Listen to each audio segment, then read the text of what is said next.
A client once showed me an engagement ring he had purchased. It was almost 2 carats, and he was really excited about it. He felt like he had gotten an incredible deal. And honestly, I understood why. It was a big diamond. The price seemed attractive, and on paper, it probably looked like he had made a great purchase. But there was something about the diamond that concerned me. The clarity wasn't great, and there were inclusions in the stone that I would have wanted him to understand before making that purchase. Sometimes later, unfortunately, that diamond was hit in just the right place and it chipped. Now, I want to be careful here. Having inclusions doesn't automatically mean a diamond is going to break. That's not what I'm saying. But certain inclusions, depending on what they are and where they're located, can create durability concerns. And that's why this story has always stayed with me. Because he hadn't necessarily bought the wrong size, or he hadn't necessarily paid the wrong price. The problem was he didn't fully understand what he was paying for. So here's the question. How do you buy an engagement ring without overpaying? And maybe more importantly, how do you know what's actually worth paying for? Because those are two very different questions. After nearly 30 years in the jewelry industry, I've learned that overpaying doesn't necessarily mean spending a lot of money.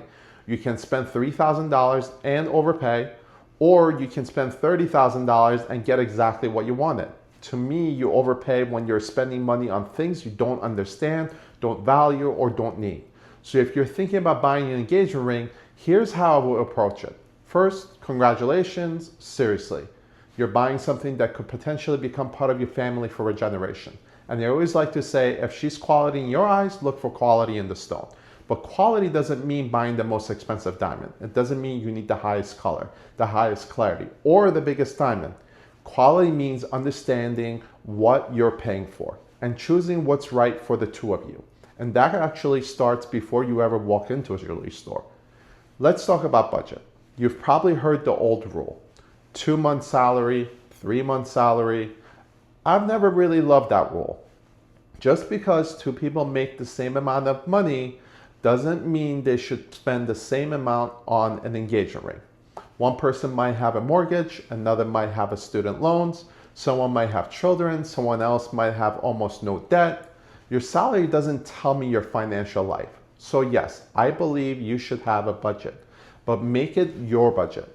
Think about your lifestyle, your expenses, your savings. What makes you comfortable? And also what makes your significant other happy? Then give yourself a little flexibility. Maybe you walk into the store planning to spend $7,000 and you find something for $6,000 that you absolutely love. Great, you don't have to spend an extra $1,000 just because you budgeted for it. Or maybe you find something for $7,500 and it's exactly what you've been looking for. Before automatically walking away, understand why it costs more. A budget should guide you. It shouldn't make the decision for you.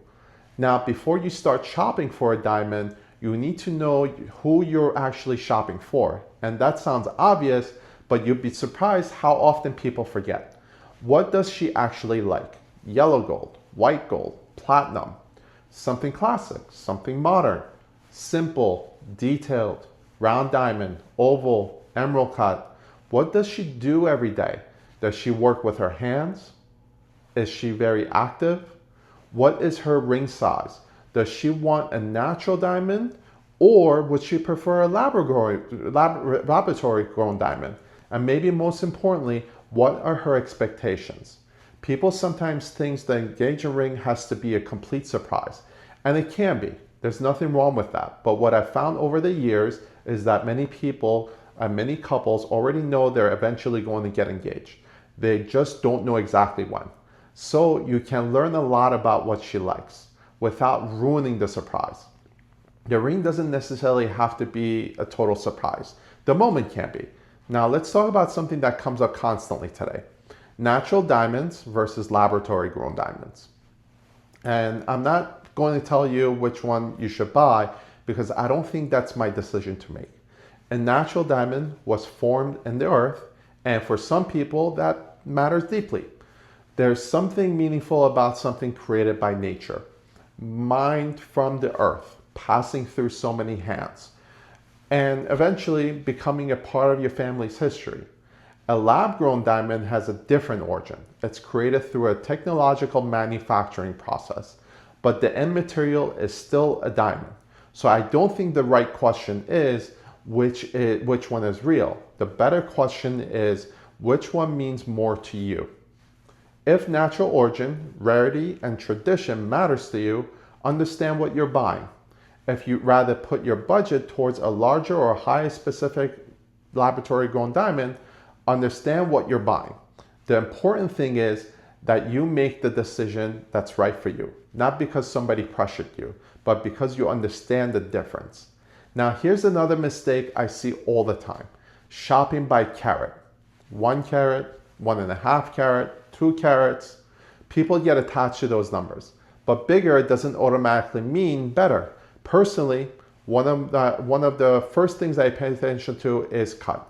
A well-cut diamond interacts with light beautifully. Then we have color, clarity, carat weight, proportions, and how all those characteristics work together. This is also where people can spend money without necessarily getting something they can appreciate. Put an E-color diamond next to an F. Yes, there's a grading difference. Put a VVS1 next to a VVS2. Again, there's a grading difference. But here's what I want you to ask yourself. Can I appreciate the difference? And is that difference worth the additional money to me? Because you're not buying letters on a grading report, you're buying a diamond. Look at it. And clarity is a perfect example why there isn't one answer for everybody. Take an emerald cut. It's a step cut diamond. Those long open facets can make certain inclusions easier to see. So personally, I tend to pay more attention to clarity in an emerald cut. A brilliant cut diamond interacts with light differently, so you may be comfortable making different compromises. That's why I don't like blanket statement like, I always buy this clarity or never go below this color. Look at the actual diamond, understand what you're saying, and decide whether you see value. Now, for significant natural diamond purchase, I personally like having an independent grading board, and GIA is generally where I want to start, because I don't want the person selling me the diamond to be the only person telling me what the diamond is. I want an independent grading opinion. But there's something else I want you to remember. Don't buy the grading report, buy the diamond. 2 diamonds can look very similar on paper, and when you put them next to each other, you might strongly prefer one. That's why even with everything we can buy online today, I still believe there's value in seeing jewelry in person. Jewelry is emotional. You might look at one diamond and simply connect with it. The grading report gives you information. Your eyes tell you whether you actually like it. I want both, but the diamond is only half the conversation, because then we have the ring. And this is another place where people make mistakes. They spend almost their entire attention on the diamond and they budget on the center stone, and the setting becomes an afterthought. I don't look at it that way. The setting is the pillar of the stone. It doesn't have to be incredibly expensive, but it should be well made. Look at the polish. Look at how smaller diamonds are set. Are they straight? Are there spaces between them consistent? Look at the prongs. Does everything look balanced? Does the center stone look secure? Turn the ring around. Look underneath it. A beautiful made ring should still look intentional from angles most people never examine. And think about lifestyle too. Some designs are beautiful, but can be more complicated to maintain or repair. Invisible settings are one example I tend to discuss carefully with clients. They're beautiful, but if your stone is lost or the setting is damaged, repair can be more complicated than with many conventional settings. And remember, hopefully this isn't a ring she's wearing for 6 months. Hopefully she's wearing it for decades. So beauty matters, but durability matters too. And here's a question I wish more people ask before they pay for the ring. What happens after I buy it? Everybody asks, how much is it? I want you to ask, what happens after I leave? Will you resize it? Do you offer inspections, cleaning, prong checks? What happens if a small stone becomes loose? What exactly does the warranty cover? And what doesn't it cover? What's your return policy? What happens if I propose and she loves me, but she doesn't love the ring? That's important. And if you're buying the diamond from one jeweler and the setting from another, ask who is responsible for what. A jeweler is generally going to be more comfortable standing behind the complete piece when they supply both the diamond and the setting. And whether they tell you, read the actual terms. Don't assume something is covered because somebody says, don't worry, I'll take care of you. Know what you're buying. The same thing applies to insurance. If you're spending a meaningful amount of money on an engagement ring, have the insurance conversation. Your homeowners or renters insurance may offer scheduled jewelry coverage. There are also standalone jewelry insurance policies. Compare them. Don't just ask how much does it cost. Ask what happens if the ring is lost, stolen, damaged. Who replaces it? Who repairs it?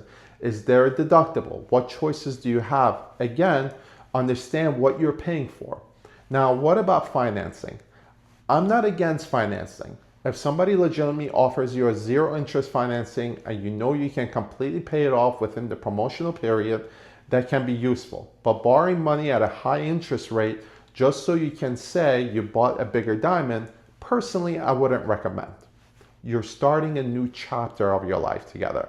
Unnecessarily financial pressure doesn't make the diamond more romantic. And yes, you can negotiate. Do your research, compare prices, understand the market, ask the question. But don't reduce the entire conversation to what's your lowest price. Because maybe one jeweler costs a little bit more, but they're providing an appraisal. They're inspecting the ring, they're cleaning it, they're tightening stones, they're standing behind their work. And 10 years from now, they're still there when you need them. Those things have value. The cheapest ring isn't necessarily the best expensive ring to own. And then we have the big luxury names, Tiffany, Cartier, Harry Winston, and others. I love branded jewelry. They're in incredible jewelry houses with extraordinary histories, craftsmanship, and signature designs.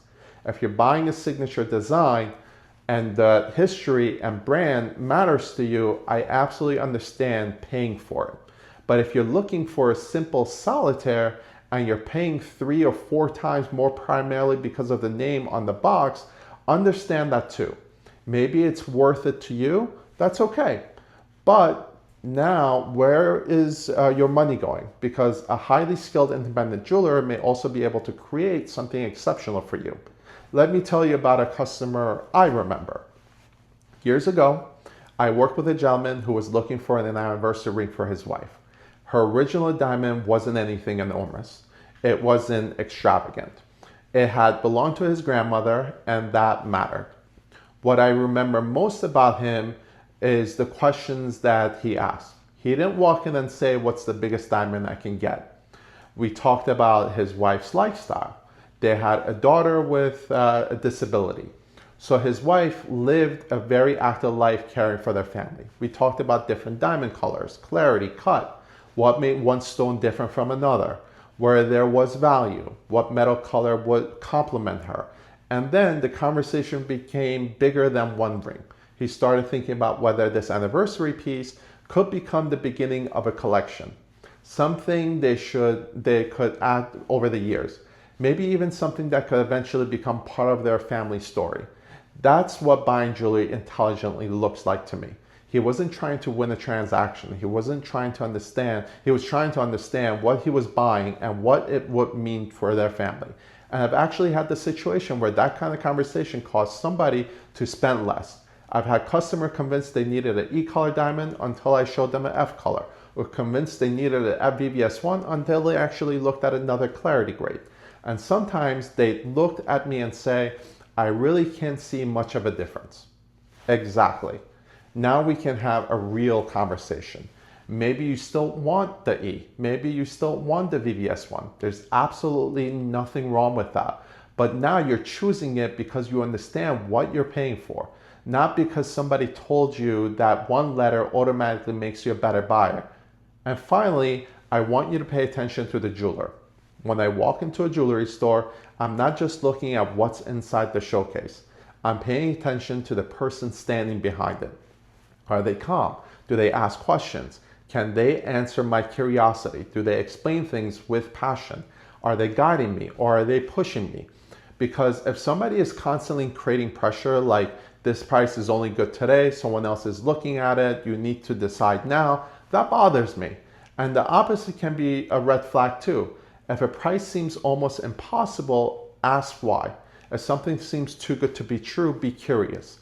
A trustworthy jeweler shouldn't be afraid of your questions. They should welcome them. Because a good jeweler isn't trying to make one sale. They're trying to build a relationship that could last decades. So how do you buy an engagement ring without overpaying? Don't start by asking what's the biggest diamond I can afford.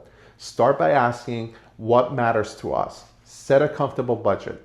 Learn what your partner likes. Understand natural versus lab grown. Learn enough about the cut, color, clarity, and carat weight to understand what you're paying for. Get a reputable independent grading report when appropriate. Look at the actual diamond. Look at the craftsmanship of the ring. Understand the warranty. Understand the return policy. Understand your insurance option. And find a jeweler who makes you comfortable asking questions. Because here's what nearly 30 years in the industry has taught me. You don't overpay simply because you spend a lot of money. You overpay when you spend money on things you don't understand, while overlooking the things that actually matter to you. And engaging isn't a competition. It's not about what your friend bought. It's not about what somebody on social media tells you is impressive. You're choosing something for one person, hopefully for a lifetime, and maybe for generations after you. That's why I've learned, I never agree when people say diamond and jewelry are just marketing. Think about how few things we buy today that we genuinely expect someone in our family to still have 50, 70, or even 100 years from now. Jewelry can carry a story long after the person who originally purchased them is gone. And I think that's worth paying attention to. I'm Mark Hatamian. For nearly 30 years, I've had the privilege of working across different parts of the jewelry industry and learning from the people I've met along the way. My goal isn't to tell you what to buy or sell. My goal is to help you understand why so you can make confident decisions about jewelry. If you're thinking about buying an engagement ring and there's something you still don't understand, leave your question in the comments. It might become my next video. And if you'd like to continue learning with me, I'd be honored to have you subscribe. Thank you for spending a little time with me today. I'll see you in the next video.